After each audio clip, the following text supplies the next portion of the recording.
suis une femme issue, une femme des quotas en politique. En 2001, quand Bertrand Delanoë a voulu constituer son équipe au niveau de l'administration parisienne, il a dit « Je voudrais autant de femmes que d'hommes à la direction de la ville ».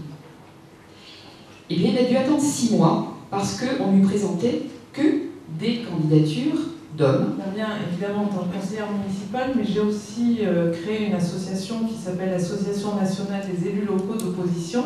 Et juste pour signaler, c'est une association d'élus, donc d'élus qui sont tous dans leur opposition en démocratie locale. C'est la seule association d'élus qui soit présidée par une femme, parce que je pense que l'opposition n'étant pas le pouvoir, ça n'intéresse pas nos hommes politiques, et donc ils n'ont même pas eu l'idée de la créer. Les tâches qui sont confiées aux femmes en politique sont souvent, il y a une distinction, c'est-à-dire qu'on va trouver des adjoints hommes à l'urbanisme, aux finances, à l'économie, et on trouvera des adjointes femmes à la petite enfance, au social, à la famille, au handicap. Voilà. Ce qui est intéressant, c'est l'origine effectivement des femmes qui sont élues de la société civile, sans expérience, sans lien avec les partis politiques, les hommes qui les choisissent, et ensuite elles font un mandat, et puis après elles s'en vont, parce qu'elles en ont marre, elles n'ont pas compris les codes, et l'expérience politique est nécessaire pour continuer, pour s'accrocher, pour avoir de l'expérience. Et moi j'ai demandé qu'on lance des études, je fais un appel, chercheuses et chercheurs qui sont dans la salle, sur le turnover des femmes en politique. Je fais chaque mois, après chaque séance du conseil municipal, quand on a le compte rendu intégral, le décompte des lignes, avec la participation, hors propos de monsieur le maire, maître de séance du conseil municipal, hors présentation des délibérations. De toute façon, c'est toujours des présentations délibérées présentées par des hommes. Et donc je fais le décompte selon le critère homme-femme, sans tenir compte de la majorité ou de l'opposition, vraiment homme-femme.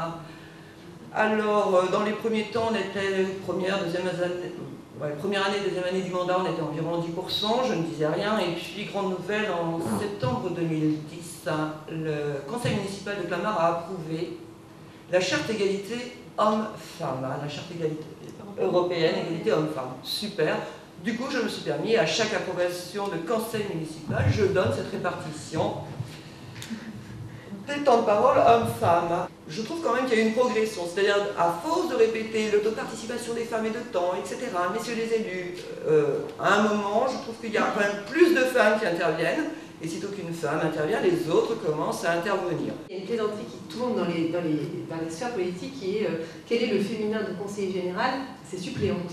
On est en train de faire bouger les choses, mais les choses ne bougent pas seules, et le vrai problème, notamment dans le domaine politique, c'est le problème de la représentativité, de l'habitude des représentations.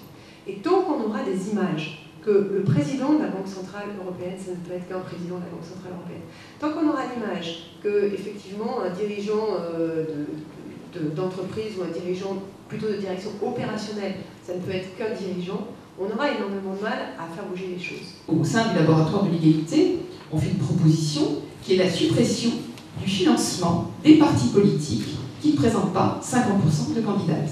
Il y a quelque chose dans... Ah, il y a quelque chose...